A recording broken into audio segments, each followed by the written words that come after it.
अस्सलामुअलैकुम नाज़रीन, धरती टीवी में भलीकार मां आहियां मंजर अज़ीज़। सब खां पहिरियां शामिल कंदासीं हिन वक्त जूं हेडलाइंस। तावारी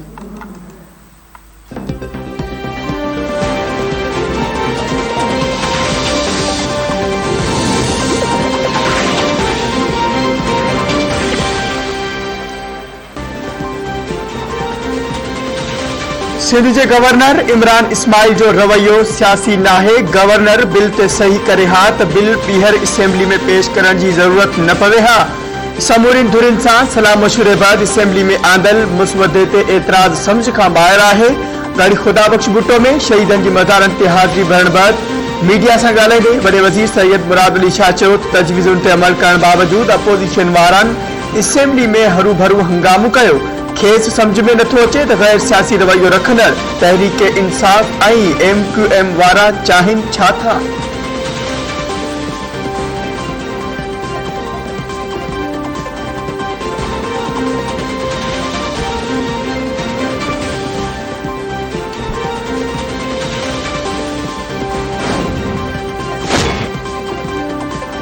मुराद अली शाह सदाई धमकी ॾींदो आहे। सिंध जे वॾे वज़ीर जेका ॿोली इस्तेमाल कई उहा मुनासिब न हुई। सिंध सरकार जो बयान आर्टिकल 144 जी भनकड़ी आहे। सूद समाज जे वफ़ाक़ी वज़ीर फवाद चौधरी चयो आहे त इलेक्शन कमीशन के मज़बूत करण चाहियूं था। इलेक्शन कमीशन में केतिरियूं ई इंतिहा पसंद पार्टियूं रजिस्टर्ड आहिनि। मुस्लिम लीग नून जी हिकु बि डोनर जो रिकॉर्ड न आहे। पार्टी फंडिंग के आम कयो पियो वञे। 2009 खां 2012 ताईं पीपल पार्टी जी फंडिंग जो को भी रिकॉर्ड मौजूद न आहे। फंड जो ज़रियो अञा ताईं मालूम न आहे। खैबर पख्तूनख्वा डिवीज़न में नून लीग जो कॾहिं भी एहतसाब न थियो। फारूक हबीब सां गॾु प्रेस कॉन्फ्रेंस कंदे फवाद चौधरी चयो आहे त गॾियल हुकूमतनि गवादत जे अवाम जा मसइला हल न कया। पर फंडिंग केस में ईअं न थी रहियो आहे जीअं थियणु घुरिजे ऐं समूरिन सियासी पार्टियुनि जा खाता अवाम आॾो अचणु घुरिजनि।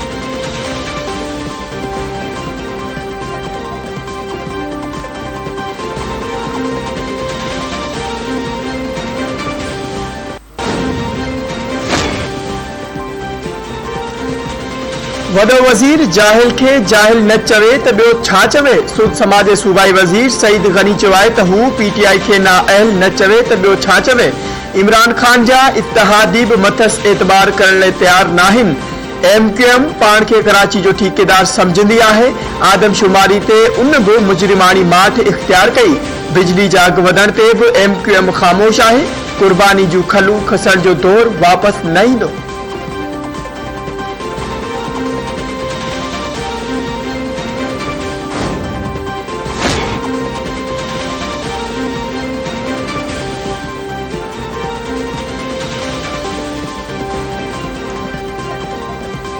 वज़ीर आज़म इमरान खान ग्वादर में माहिगीरनि जे 1 महीने का जारी धरने जो नोटिस वठी छॾियो।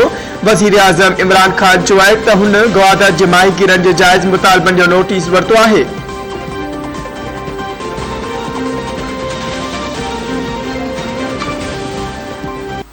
ट्रायल के जरिए गैर कानूनी मच्छी मारन खिलाफ कार्रवाई कई वेंदी। हू बलोचिस्तान के वॾे वज़ीर सां गैर कानूनी ट्रायलनि सां मच्छी मारण बाबत ॻाल्हाईंदो।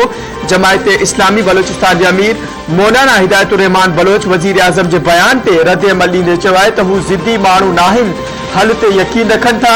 मामलो अमल दरामद जो आहे। जेकॾहिं वज़ीर आज़म नोटिस वरितो त पोइ अमल जी भी उम्मीद आहे।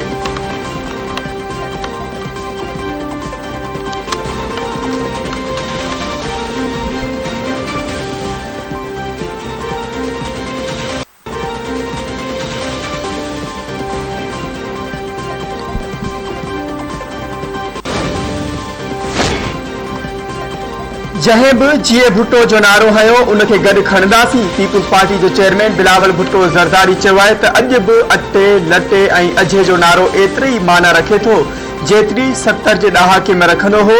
लाहौर में ॻाल्हाईंदे बिलावल भुट्टो चयो आहे त सनन कंहिं सां बि ज़ाती लड़ाई नाहे। सनन मसइलो अवाम जा बुनियादी हक़ आहिनि। पीपल्स पार्टी हुकूमत करण लाइ अवामी ख़िदमत लाइ सियासत कंदी आहे।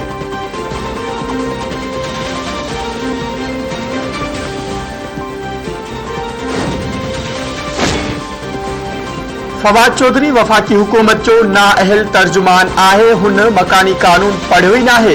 बिना पढ़ण जे बल्दियाती कानून ते राय ॾियण फवाद चौधरी खे नथो जुगाए।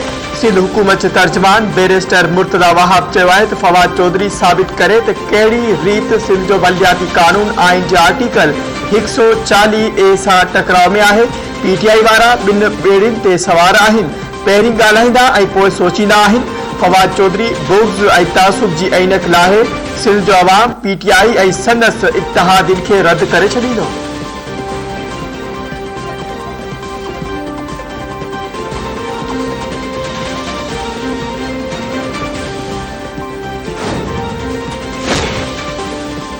नून लीग पारां हिकु भेरो ॿीहर तब्दीली सरकार ऐं वज़ीर आज़म इमरान ख़ान ते छिती तनक़ीद। मरियम औरंगज़ेब जो चवणु आहे त हुकूमत ऐं नेब जो गठजोड़ सॼी दुनिया में वाइखो थी चुको आहे। नेब मुख़ालिफ़ धुर जी कंहिं बि अॻवान ते हींअर ताईं करप्शन जो हिकु रुपयो बि साबित नाहे करे सघी। इमरान ख़ान पान नेब चेयरमैन बणिजी वञे तॾहिं बि साबित न करे सघंदो। साज़िश करे इलेक्शन लाइ EVM सिस्टम आंदो वियो आहे। मुल्क ते मणियलनि फुरलुट खां सवाइ 3.5 वरे में कुझु बि नाहे कयो।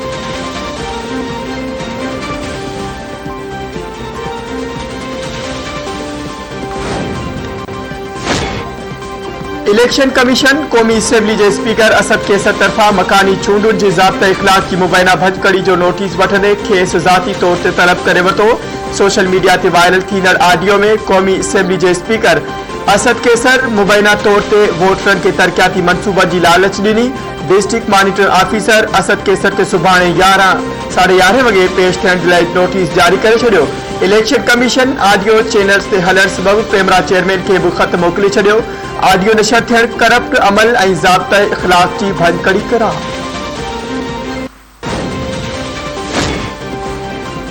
टांक में लगातार ॿिए ॾींहुं बि पोलियो टीम ते हमिलो, हिकु पुलिस अहलकार शहीद। DC tank Kabir Afridi polio team ते हमले जी तस्दीक करे छॾी।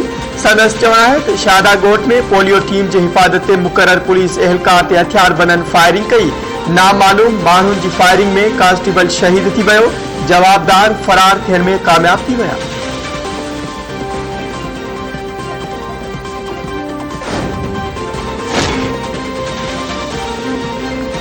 सेवण में SHO जी साथियुनि सां गॾिजी नौजवान सां बदफेली, मुतासिर नौजवान जे वारसनि ऐं शहरियुनि जे पहुचण ते SHO पीर अला बचायो पारां फरार थियण जी कोशिश।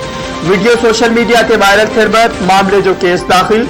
सेवण थाणे जे SHO समेत 3 ॼणा नामज़द। पुलिस कार्रवाई करे हिकु जवाबदार अब्बास टालपुर खे गिरफ़्तार करे वरितो। मुतासिर नौजवान जो चवणु आहे त SHO खे मोतमार धमकियूं पियो ॾिए, तहफ़ुज़ ॾेई साणनि इंसाफ़ कयो वञे।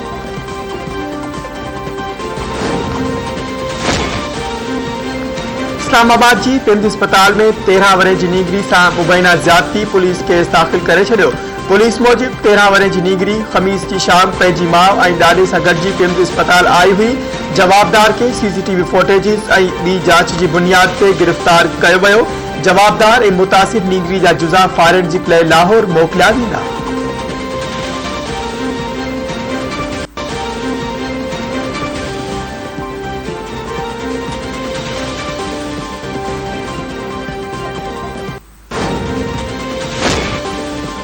नौशरो फेरोज़ जे इलाइक़े नूरपुर भरिसां सोहरे मुबैना तौर डंडा हणी नुंहुं खे क़तल करे छॾियो। नौशरो फेरोज़ पुलिस वाक़िए वारे हंधि पहुची 28 वरे जी वज़ीरा सोलंकी जो लाश सिविल अस्पताल नौशरो फेरोज़ मुंतक़िल करे छॾियो। क़तल जो कारण मालूम थी न सघियो। वज़ीरा जे मुड़ुस जावेद भट्टी जो चवणु आहे त संदसि पीउ मामूली ॻाल्हि तां कावड़ में अची मुंहिंजी ज़ाल खे डंडा हणी बेदर्दी सां क़तल कयो। नुंहुं खे क़तल कंदड़ सोहरो ग़ुलाम मोहम्मद भट्टी मौक़े तां फरार थी वियो।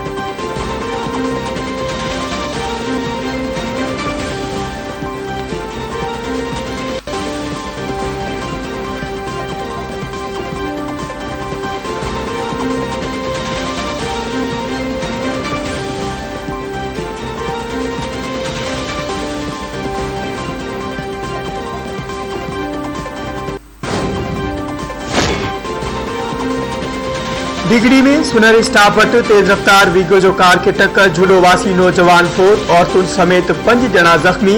सकरण वेझो ड्राइवर खे निंड अचण सबबि ट्रैकर रेण शाख में किरी पियो। 35 वरे जो खलील अहमद हयाती विञाए वेठो।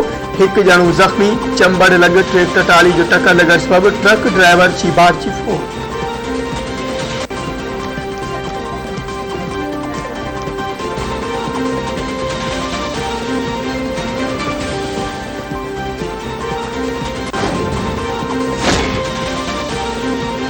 इसराइल पंहिंजी फौज खे ईरान ते हमले लाइ तयार रहण जो हुकुम ॾेई छॾियो। इसराइली बचाव वारे वज़ीर बेनी गैंटर अमेरिका जे दौरे ते पहुतल। अमेरिका सां गॾिजी ईरान ते दबाव वधाइण लाइ सरगर्म। बेनी गैंटर इस्लामी फौज खे हुकुम ॾिनो आहे त हू ईरान ते हमले जी तयारी कनि ऐं अमेरिकी बचाव वारे वज़ीर लॉयड ऑस्टिन खे ईरान ते हमले जी तयारियुनि बाबति आगाही ॾिनी वई। इसराइली बचाव वारे वज़ीर चयो त ईरान सां आलमी ताक़तुनि जे एटमी ॻाल्हियुनि जो को बि नतीजो न निकितो ऐं आलमी बिरादरी खे ख़बर आहे त ईरान साड़नि खेॾे रहियो आहे।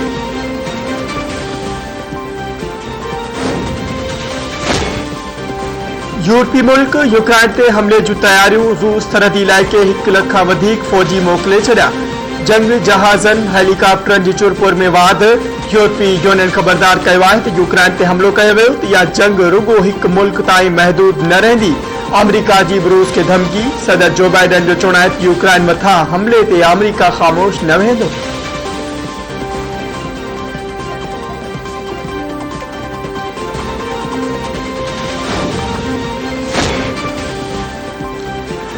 पाकिस्तान ऐं वेस्ट इंडीज़ विच में T20 सीरीज़ मैच सुभाणे कराची में खेॾी वेंदी। क़ौमी टीम जे कप्तान बाबर आज़म चयो आहे त वेस्ट इंडीज़ जा कुझु रांदीगर न आहिनि आया। उन बावजूद हू महिमान टीम खे आसान हदफ़ नथा सम्झनि। कप्तान जी हैसियत में हू रांदीगरनि जी हौसला अफ़ज़ाई कंदो रहंदो।